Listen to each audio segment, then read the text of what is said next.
I don't need the Lamborghini. I don't need the big flashy jet. I don't need a lot to live, but I get a lot of fulfillment out of knowing that I'm creating things that actually truly help people, because I feel like we're in a world right now that people are in a lot of pain and they are asking for help.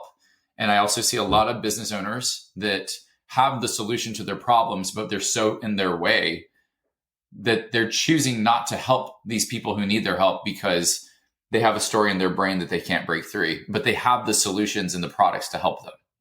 So that impact piece is really important to me. It's not necessarily about me, it's about them.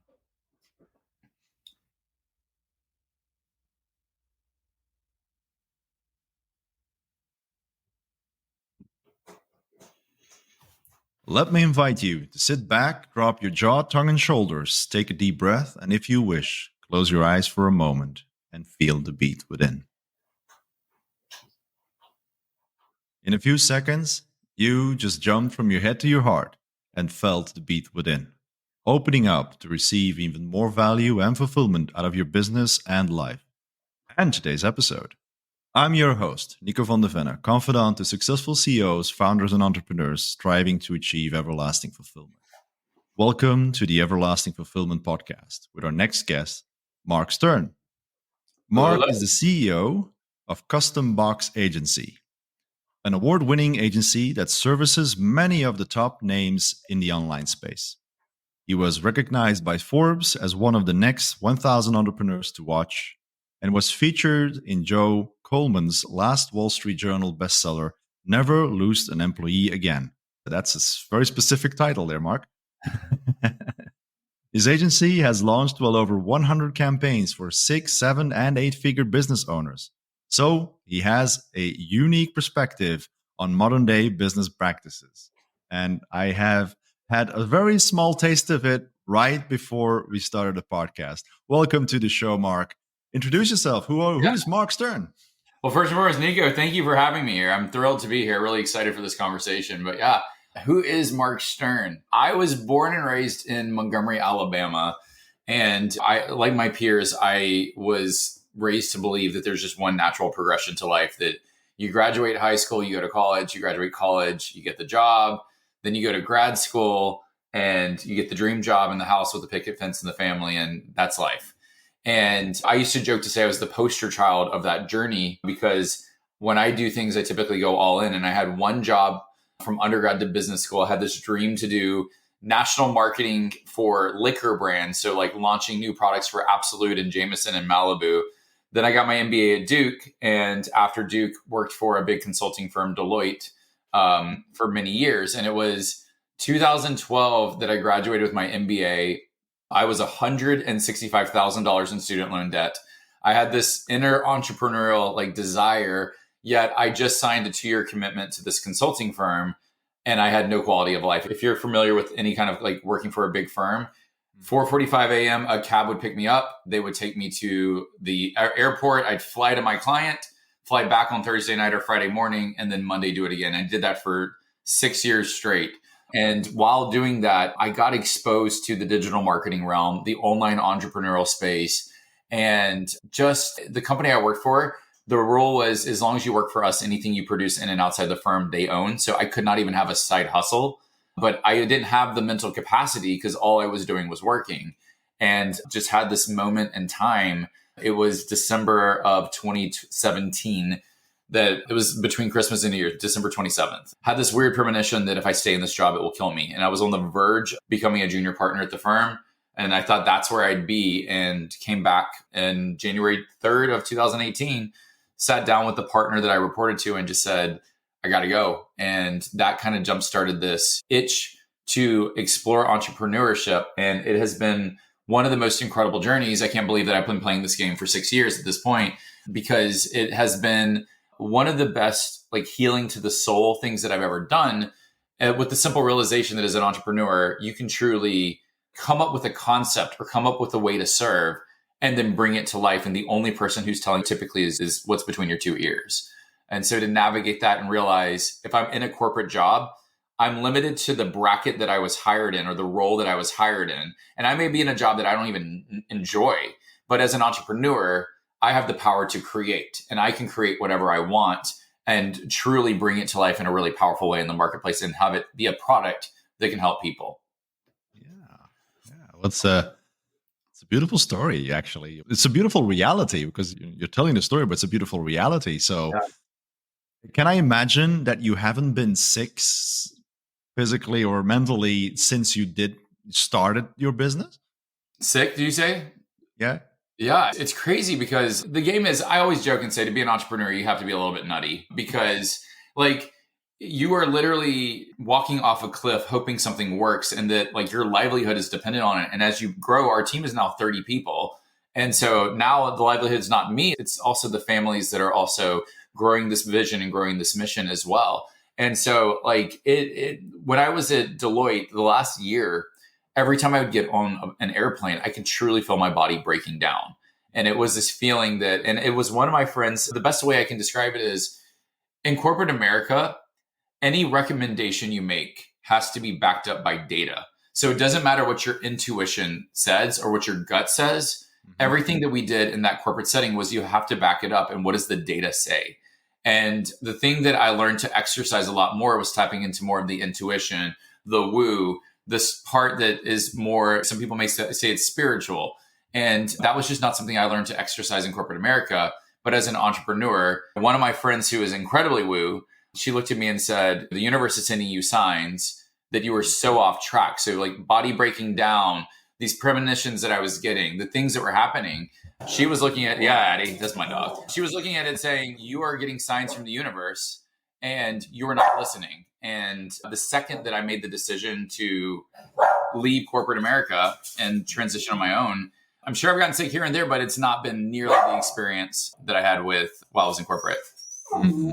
And she keeps that up, I'll let her out. Yeah, it's very recognizable.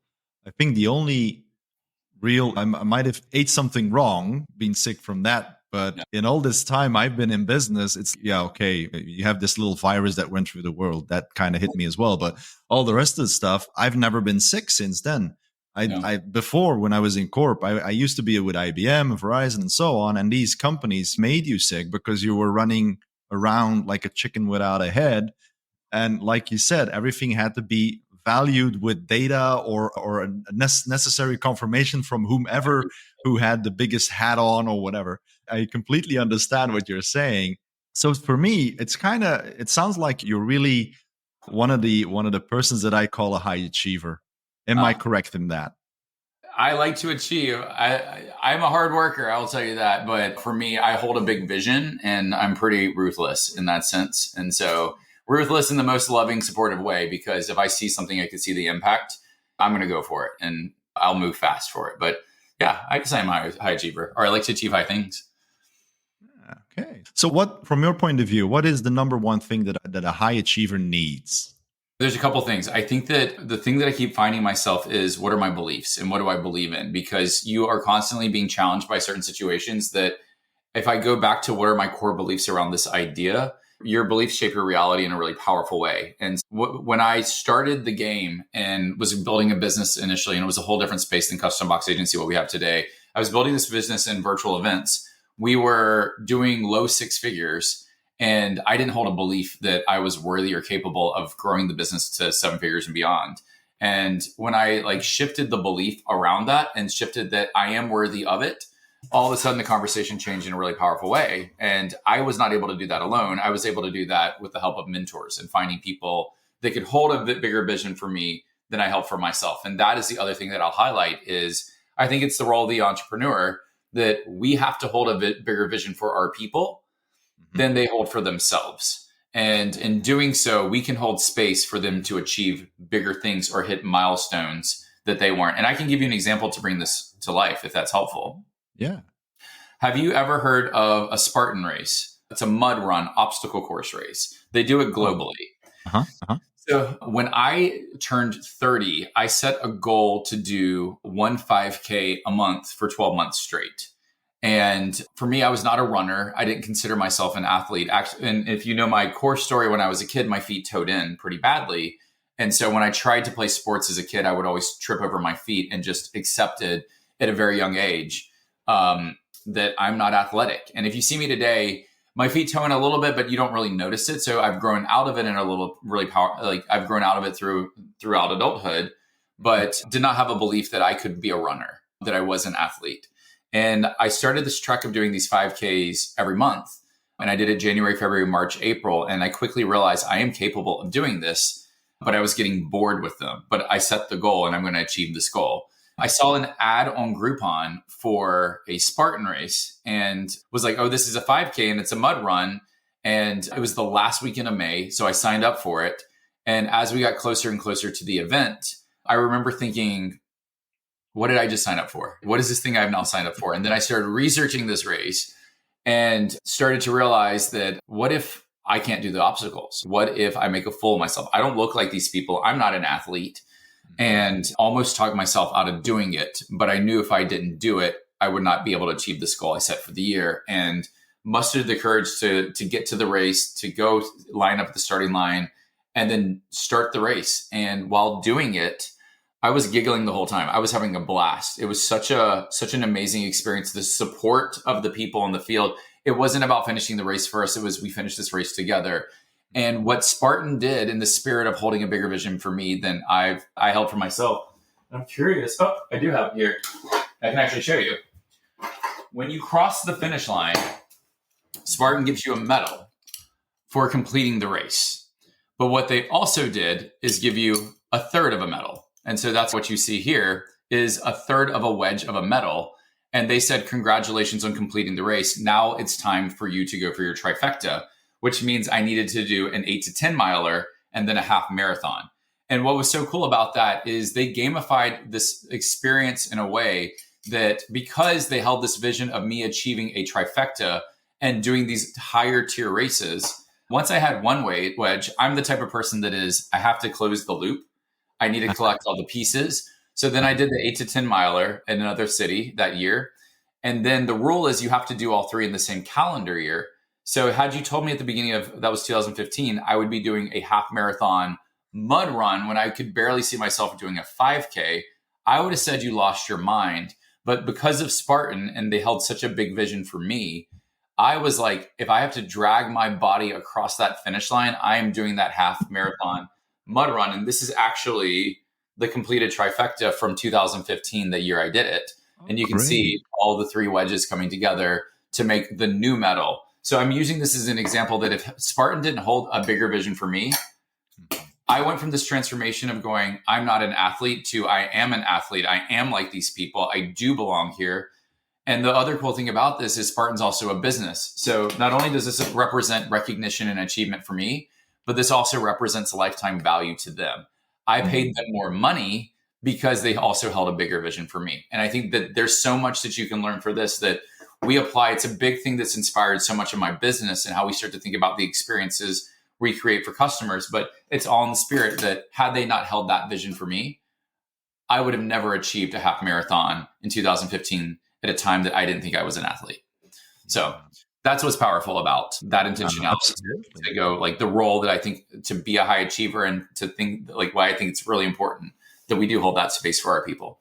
It's beautiful. It's a beautiful way of looking at it from a different perspective, because I think that's something that usually doesn't trigger anybody. When at start you would know what would happen. You know, that's the whole basic thing, isn't it? If you tell everybody we're going in that direction and you explain to them exactly what the result will be, they will not even start their story. Indeed. And that's beautiful. If they give you these little nudges every few so on, then you start to think that it is becoming possible. No, it's not becoming possible. It is actually possible. Yeah.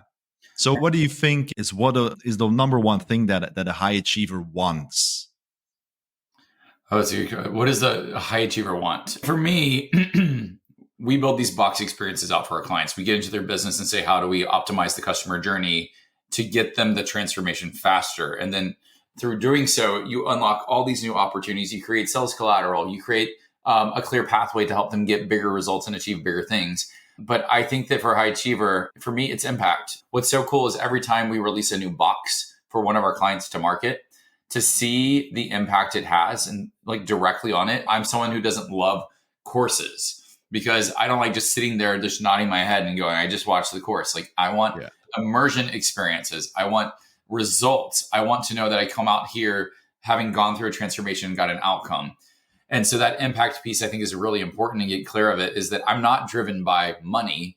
I don't need a lot of money to live. I don't. Do I like money? Yeah, because money allows me to have a bigger impact.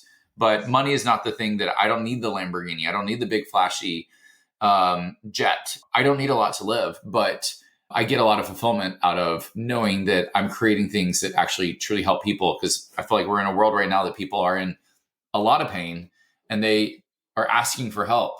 And I also see a lot of business owners that have the solution to their problems, but they're so in their way that they're choosing not to help these people who need their help because they have a story in their brain that they can't break through, but they have the solutions and the products to help them.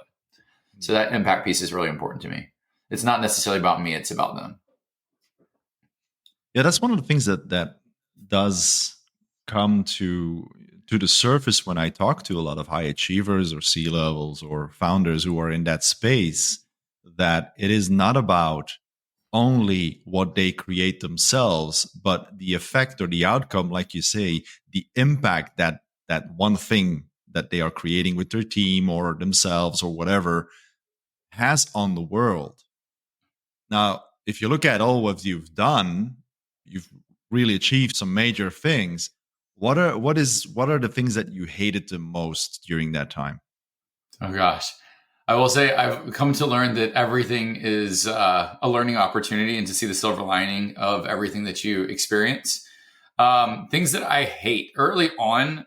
I had a mentor that was very much publish every single day, publish, and repurpose it to 30 other platforms. And it was something that I hated simply because I started doing it and I realized it wasn't sustainable for the way that, for the lifestyle that I was designing.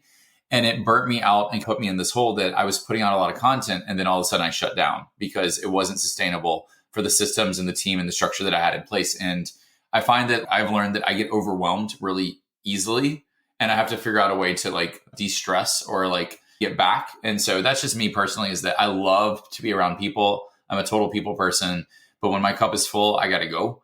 And that was that's what I felt like at the time. We've grown this business not by putting a lot of stuff on social media. To me, if I publish, I want the content to mean something because that's easier for me to tell that story.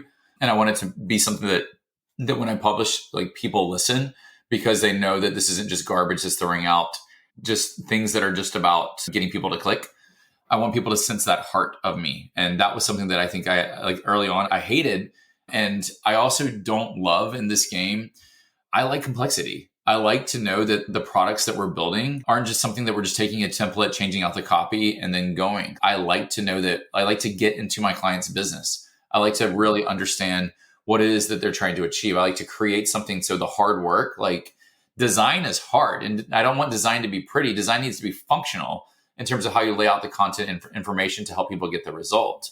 And so for me, we play a game that is hard to replicate because there's so much intentionality with what we do. But when you work with us, it's effortless on your end because I don't need you to deal with the complexity. We've built the systems to handle the complexity. So that's the other piece about it, is if it's too simple, the products that are being put in front of me, I tend to get very bored. And it's just one of those things that's just not the type of businesses that I would want to build. Yes. Yeah. So you bring out the triggers that you love with your customers. So when you start discussing what they want to create, you'll probably one of the persons who says, come on, you can go deeper than that. So what's the next level? What's the extra transformation? Is that what you do when you're in conversation with a customer at that point? It's one of the best lessons I could ever teach any entrepreneur. And this is something that my mentor really pushed me on, was the more you niche down, I honestly think the easier the game gets. And what I mean by that is I had a business in virtual events and I had this custom box business that we were building. And he looked at me one day and was like, I asked a bunch of people who is Mark Stern. Half of them said, you're the custom box guy. The other half said, you're the virtual event guy. And he was like, which one are you? Because if you're 50% one thing and 50% the other, you're not 100% anything. And with Custom Box Agency, what's so cool about it is because I killed the business I had been building for 3 years, the virtual event business, and went all in on these box experiences, 100% of my mental capacity gets to go thinking about experience and thinking about how we think of physical and digital coming together, So all my brain power gets to go there. And that's the power of building that expertise and going very deep into your zone of genius. And so to your question, because I get to think through it so much more intimately to a client that is spending all their mental capacity on their business, when they start to realize what is possible, it transforms how they think about their business. And that's the thing that I think is really exciting about what we do is that boxes are a vehicle. Nobody's thinking about the merriment of, or I don't want to say nobody, but most people are not thinking about how I can tie a physical to a digital experience in a really powerful way. And they're only thinking about everything else that they know. So when you unlock what's possible, it truly changes the fundamental way that they deliver their programs, because when we're activating the kinesthetic, there's so much more that you can do blending the two worlds, the physical world and the digital world. Yeah. Okay. Yeah, it's very exciting the way you look at it. I've seen so many different people working on different products or businesses, or maybe 2 or 3 different businesses, and one of them is their core, and then they have this side business on a side business and stuff like that. I must admit, I've a certain sort of business for a while now where I've said, okay, I enjoy it more when I am working one-on-one with people. So I'm trying to focus on that one as well. And it does split your mind in two, because you're on the one side working for that basic business that you're running to make the income and all the stability and everything else. But then on the side, you're actually dabbling in something and not really focusing on it. And it's a bit challenging to make that final cut decision. So how did that work for you to really say, okay, this is the business I'm going for, and that's not the business I'm going for? You know what? It was really hard because, like, we're talking when I built this business, it was during COVID. And so world went into lockdown. Was it March of 2020? Is that about right? March, yeah. Yeah. And you would think that virtual events in this business and virtual events would be the logical decision, because I was a leg up on anyone else who had done any type of virtual events. And now everyone in the world, because all live events were canceled, were begging for support because no one had really defined a model for how virtual events should work. And so the natural thing would be you are well positioned, get loud, and become the virtual event guy. And custom boxes were something that we always did to supplement the experiences that we'd build, whether it was a course, whether it was a coaching program, whether it was a virtual event. And people told me, oh, you should sunset that business and go all in on the virtual event business. And I just went out for a walk and really thought and just listened to my gut. And I was like, since COVID has happened, everyone and their mother and father and sister and cousins are now virtual event experts. If you are a local market event planner, a wedding planner, any type of planner, you are a virtual event expert instantly. So this blue ocean became bloody red. And I was just like, am I excited about doing virtual events? No. But what I am excited about is there seems to be this untapped opportunity with ways that we can leverage a physical box to really set people up for success and give them what they needed. And it was this thing that was just like, I can't explain it, but it was an itch that I couldn't stop scratching, and ultimately leaned in on it. And one of the decisions I had to make pretty early on is people would come to me and say, oh, because you're building out our box, can you build out our website and build out our social media graphics and build out our online course platform? And the power of niching down and physical products, I literally had to draw a line in the sand. And even though at early days, that's money and money that would have been helpful at the time, I had to put my foot in the ground and say, we focus on the physical. Like we'll provide you with the graphics to influence the digital, but our world is physical. And just even owning that space, it allowed me to, again, focus and niche down on just physical products and how we design these experiences. And it allowed me to be a better partner to anyone who had a digital business that would allow us to win together, so they could bring me business, or I could say I have solutions for you on the digital front. So it kept my lines very clean so I can continue to go deep on that. But that's what it was like. There was just something that I saw that I literally, like, the hardest part of what I've had to do is show other people and say, do you see what I see? And it started with one person seeing the vision. And then the second person saw it after we delivered it from them. And then the third, and then it starts to snowball there. And I feel like I've been on this journey of having other people see what I see. And now it's getting fun because we're carving out our own little space in the market. We built out probably about 150 plus experiences at this point. And it's like eating candy. Like the fact that I'm that excited about what we do.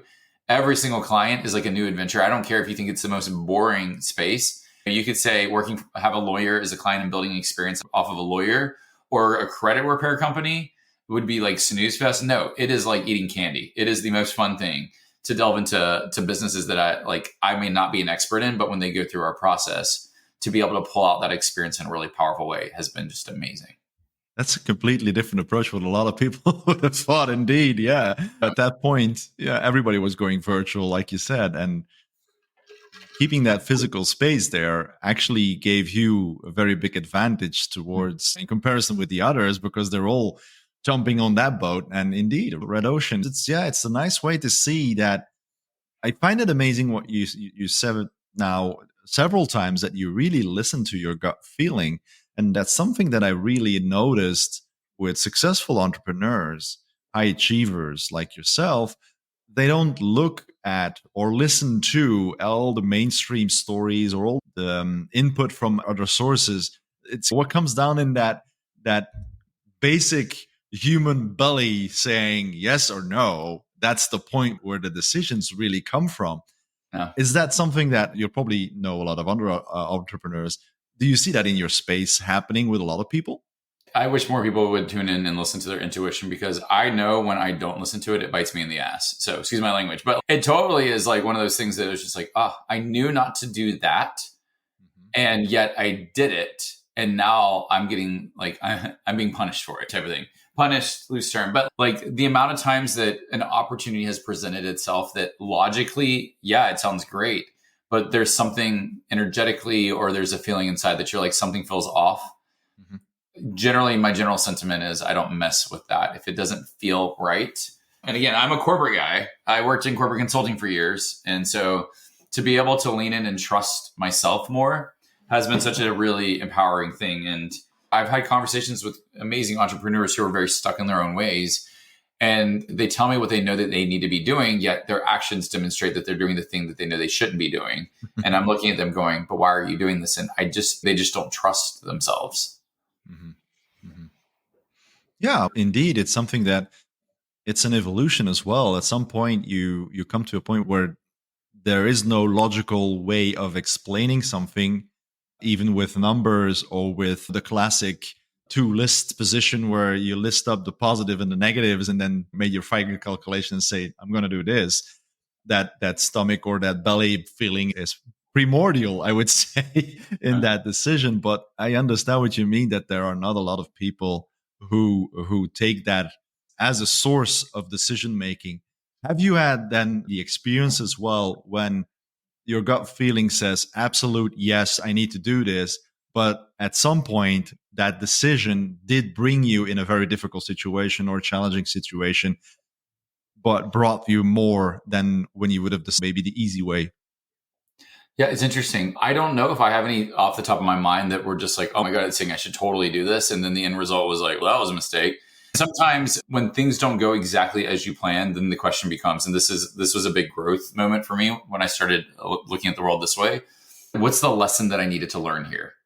What is the thing that it's revealing here? And not everything in growing a business is roses. Anything that we experience, there's highs and lows. But what I've learned to do is question, is this something that we had to go through in order to prepare the business? We just went through a process that we had to let go of a client. We let go of the client because the way that the client showed up, they disrespected my team. They harassed my team. They demanded things that were out of scope.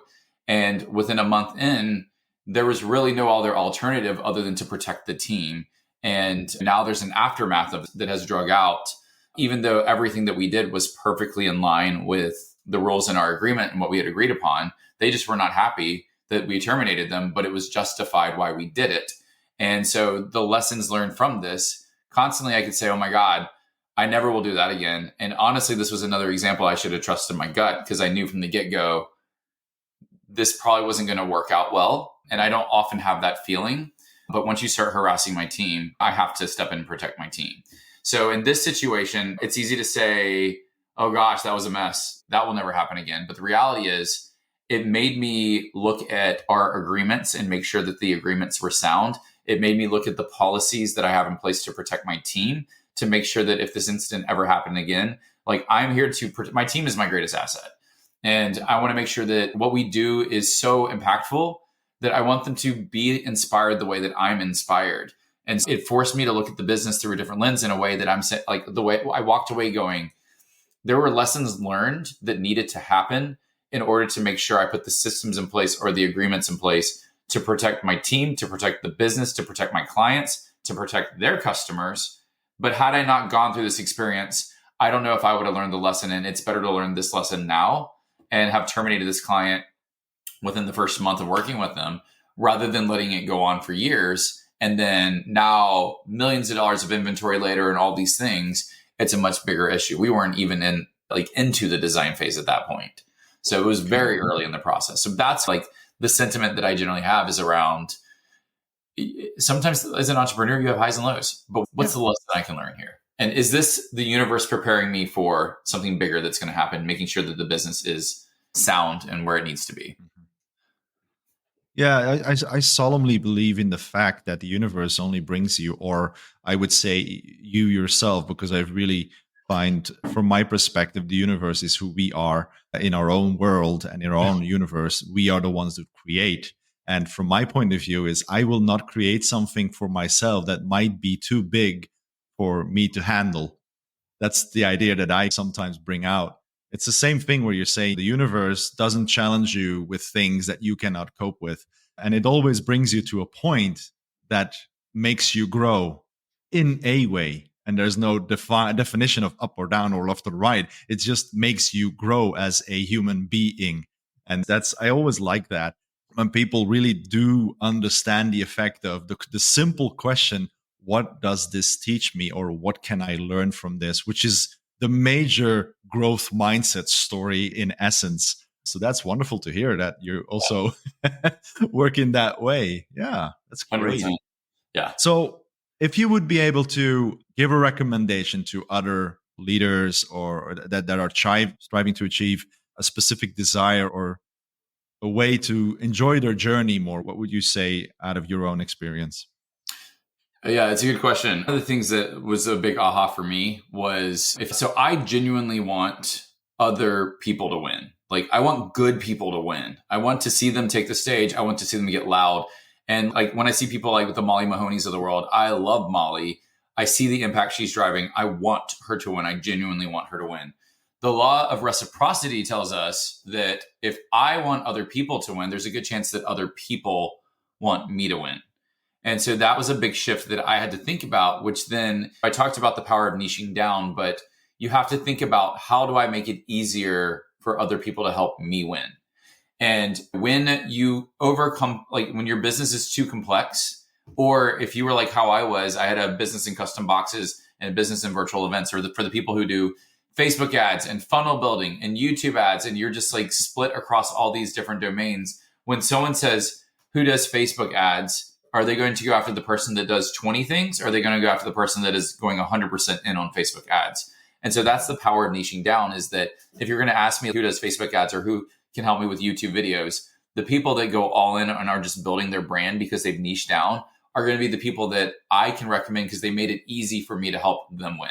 The people that are awesome but split their time between 30 different things, I don't know how to represent you in the marketplace because it's too complex and I'm not 100% clear on if you were mastering one of these or specializing in one or whatnot. So I'm less likely to recommend you. And so that's this whole idea that if I had any advice to anyone, it's okay to do other things. But when I was in corporate America at Deloitte, they celebrated you for being the world's greatest generalist. They wanted you to be good at everything. You needed to be good at strategy and working with clients and then flipping it into an implementation plan. In entrepreneurship, they do not celebrate being a generalist. If you're good at everything, you are nothing to anyone in this game. And so the power of niching down, part of it is just this idea of you're making it easy for other people to help you win. And so again, think about what we do at Custom Box Agency. If anyone says, who does these custom boxes? The amount of people that like flood the threads with Mark Stern and Custom Box Agency, part of that is that I made it very easy for them to know what we represent and what we do to help us win. And vice versa, when we find people that are looking for experts, it's easy for me to represent the same style of person that is all in on that piece. That's a That's some great advice right there. Yeah, absolutely. Niching down, really putting the focus on the story where it really counts and will influence and make it clear to others, what the heck are you doing? Yeah, absolutely. So, Mark, it's been very inspiring to talk to you, and I would love for people to know where they can find you and how they can approach you, and especially if you have anything other to add to the story. Yeah. The best place to find me, you can always visit our website, customboxagency.com. And then for me, you can find me on LinkedIn. Just look for Mark Stern, or me. It'd be under Mark R. Stern. And the same thing on Facebook. Just look me up. I love connecting with new people. I love meeting new people. I love hearing what people are up to.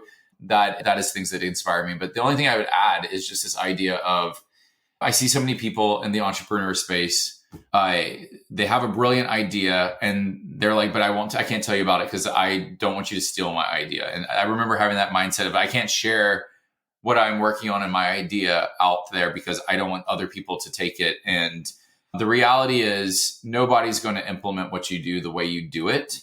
And part of other people doing something comparable is great because it helps educate the marketplace faster. It builds competition. There's just a lot of benefits to it. But for me, like, I can happily give people an entire blueprint to what we do and how we do it. But the reality is no one's going to do it the way that I do it. No one's going to show up the way I do because you are not me and I am not you. And so in that sense, like, I have no desire to start any new businesses other than the things that we're doing. And we have our own products that we're launching now with our own box experiences. But like, I love talking about things, even if they haven't launched yet, because it drums up excitement and you find connection point and you find potential partnerships, because playing this game with other people is 10 times more fun than locking yourself in a room and doing it by yourself. So this is where it's just, unless you feel like it's a proprietary idea and there are people who are just out there to steal it, I've just learned that I'm happy to share the things that I'm working on. And even if people steal my ideas, they don't know the essence and the heart and how that came to be. And the reality is, if you take my ideas, I have 20 other ones that I can pull out of any moment in time. So there's no shortage of things to do when you change your lens in terms of like how you can show up and serve. So that would be the other thing, is share your story. Tell people what you're going to do. You don't know what journey it's going to lead you on. It may connect you with people that may help you evolve the vision and hold a bigger vision than you ever could have done yourself. True. Very true. Yeah. Thank you very much, Mark, for your time, for your inspiration, for answering all these questions. It's always a bit challenging to find a way on how we build these stories, but I find it very nice to see how you created what you have created and what you bring to the world. And thank you very much for that, because we need people like you. Nico, thank you. And I thoroughly enjoyed this. Thank you so much for having me on your show. Yeah, it was great. I'm going to re-invite you. Awesome. I'm absolutely sure about that. I do that with a lot of people. Yeah, we'll have next conversation. Do it. Awesome. And for the listeners, thank you very much again to listen to the podcast. And remember to jump from head to heart and feel the beat within. Have a great one, everybody. Bye-bye. Thank you for listening to the Everlasting Podcast. Let me leave you with a few questions to answer in the comments. How do you see the different topics we discussed during this interview? What are your thoughts? What stood out for you? Let us know in the comments or just send us your feedback. We launch new episodes weekly. Don't miss any by ensuring you are subscribed to the show. Click the follow button now. We depend on the organic growth of the podcast to inspire more and more people. So by giving us a 5-star review and sharing this episode with at least one of your friends who might be interested in the subject, you will significantly help more people become inspired. But more than anything, I am grateful to you for taking the time to listen to the show. If you are also a successful CEO, founder, or entrepreneur who has inspiring words to say, feel free to contact us for an interview at contact@nicovandevenne.com. Thank you for listening. We will see you again soon with more inspirational conversations on achieving everlasting fulfillment.